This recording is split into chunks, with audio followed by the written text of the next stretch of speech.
நண்பா தளபதி ஃபேன்ஸ் எல்லாத்துக்குமே வணக்கம். சப்ஸ்கிரைப் பண்ணதவங்க சப்ஸ்கிரைப் பண்ணிக்கிங்க. நம்ம தளபதி வந்து அரசியலுக்கு வந்த பிறகு தான் வந்து நண்பன் யாரு துரோகி யாருன்னு வந்து தெரியுது. துரோகிகள் யார் அப்படின்றதுலாம் வந்து இப்போ தான் வந்து பச்சே தெரியுது. அவர் வந்து சினிமாவில் இருக்கும்போது வந்து அவர் அப்படி இப்படின்னு வந்து பேசினவங்களாம் வந்து அரசியலுக்கு வந்த பிறகு வந்து பணத்துக்காகவும் பதவிக்காகவும் வந்து அப்படியே வந்து கீழ்த்தரமாக கேவலமாக வந்து பேசுறதெல்லாம் வந்து இப்போ தான் வந்து பார்த்துட்டு இருக்கோம். இப்போ அடுத்த ஒரு கேடுகட்ட ஒரு கேரக்டர் அப்படின்றது வந்து இருக்கு. நான் வந்து சொல்கிறேன் அது யார் என்ன விஷயம் அப்படின்னா வந்து மன்சூர் அலிகான் பற்றிலாம் வந்து நான் சொல்லி தெரிய வேண்டியதில்லை. தமிழ்நாட்டில் எல்லாருக்கும் தெரிஞ்ச விஷயம் தான் மன்சூர் அலிகான் யார் அப்படின்ட்டு வந்து அவருடைய பையன் அப்படின்றத வந்து இப்போ ரீசெண்டாக வந்து கஞ்சா கேஸில் வந்து பிடிச்சி உள்ளே போட்டிருந்தாங்க. ஸோ கஞ்சா கேஸில் பிடிச்சி அவங்க பையனை அரெஸ்ட் பண்ணியிருந்தாங்கன்றத நான் இந்த இடத்துல வந்து பதிவு பண்ணிக்கிறேன். இப்போ இதுக்கப்புறம் விஷயம் என்னென்னா வந்து இவர் இப்போ ரீசெண்டாக நம்ம தளபதி விஜய் பற்றி வந்து பேசியிருக்காரு. ஆல்ரெடி கரூர் விஷயத்தில் வந்து தளபதி விஜய்க்கு வந்து சப்போர்ட் பண்ணி பேசியிருந்தாரு. விஜய் மேலே வந்து கையை வைங்கடா பார்ப்போம் வச்சிங்கன்னா தமிழ்நாடே வந்து தாங்காது, தமிழ்நாடு வந்து கொந்தளிக்கும் அப்படின்னு வந்து பேசிட்டு இருந்த இந்த மன்சூர் அலிகான் இப்போ என்ன பேசியிருக்காரு அப்படின்னா வந்து நான் திமுகவுக்கு சப்போர்ட் பண்ண போகிறேன், நான் திமுகவுக்கு ஆதரவாக வந்து பிரச்சாரம் பண்ண போகிறேன், 2026 எலெக்ஷன்ஸில் வந்து திமுக ஆதரவாக வந்து பிரச்சாரம் பண்ண போகிறேன் அப்படின்னு வந்து இந்த ஆள் வந்து சொல்லியிருக்காரு.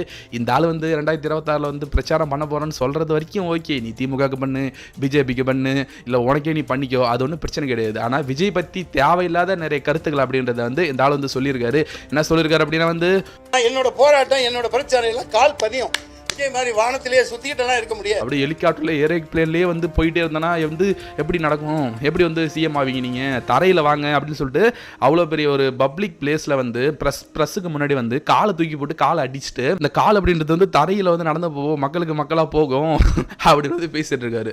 யோ முதல்ல உன் பிள்ளைய வந்து உன்னால வளர்க்க முடியல ஒழுங்கா, கஞ்சா கேஸ்ல வந்து உன் பையன் உள்ள போயிருக்கா அப்படின்றது நான் சொல்லல, பொதுமக்கள் சொல்றாங்க சார், நான் சொல்லவே கிடையாது.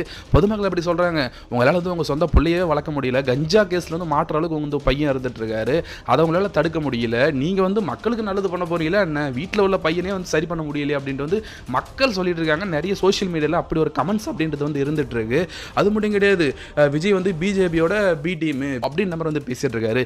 யோ நீ முதல்ல மனுஷன் மாதிரி பேசிட்டு இருக்கியா என்ன, காசு கொடுத்தா இல்லை வந்து பதவி கொடுத்தா இப்படி தான் பேசுவியா அப்படின்ட்டு வந்து மக்கள் தான் கேட்குறாங்க. கமெண்ட் செக்ஷன் அப்படி சோஷியல் மீடியா வந்து பேசிட்டு இருக்காங்க. நான் சொல்லலைங்க அவங்கள, நீங்கள் வந்து ஒரு நல்ல நடிகர் அப்படின்றது எனக்கு தெரியும். ஆனால் மக்கள் சொல்கிறாங்களே நீங்கள் வந்து திமுக வேலை போயிட்டீங்க, திமுக சொம்பு அடிக்கிறீங்க, திமுக சொம்பு மன்சூர் அலிகான் அப்படின்னு வந்து கமெண்ட் செக்ஷனில் வந்து சொல்லிட்டு இருக்காங்க. இன்னும் சில பேர் சொல்கிறாங்கன்னா உங்கள் பையனை காப்பாற்றுறதுக்கு தான் வந்து நீங்கள் எந்த மாதிரிலாம் வந்து முட்டு கொடுத்துட்டு இருக்கீங்க திமுகவுக்கு, உங்கள் பையனை வந்து காப்பாற்றணும் அப்படின்றதுக்காக தான் அந்த மாதிரிலாம் பேசிட்டு இருக்கீங்க அப்படின்ட்டு வந்து கமெண்ட் செக்ஷனில் சொல்லிட்டு இருக்காங்க. சார் நல்ல மனிதர் நல்ல நடிகர் அப்படின்ட்டு தான் வந்து நானுமே சொல்லிட்டு இருக்கேன். லியோ படத்தில் வந்து த்ரிஷாவை பற்றி பேசி கூட நிறைய செருப்படிலாம் வாங்கினீங்க, அதுக்கு த்ரிஷா உங்களை போட்டு பொழந்து நிறைய தமிழ் நடிகர்களாக இருக்கட்டும் தமிழ் நடிகைகளாக உங்களை பொழந்த கதைன்றது, அப்புறம் நீங்க சாரி கேட்ட கதைன்றதெல்லாம் வந்து யாருக்கும் தெரியலையான்றது நான் சொல்லல சார், கமெண்ட் செக்ஷன்ல எல்லாம் சொல்றாங்க, சோசியல் மீடியால எல்லாம் சொல்றாங்க. நான் சொல்லுவேன் சார், அவர் தெளிவா சொல்லிட்டாரு எங்க அண்ணன் திமுக வந்து அரசியல் எதிரி, பாஜக கொள்கை எதிரி அப்படின்ட்டு. இன்னும் என்னதான் முட்டு கொடுத்து நீங்க முட்டு குடிக்கிறீங்க. ஸோ மன்சூர் அலிகான் பத்தி என்ன நினைக்கிறீங்க கமெண்ட்ஸ்ல சொல்லுங்க. சப்ஸ்கிரைப் பண்ணுங்க.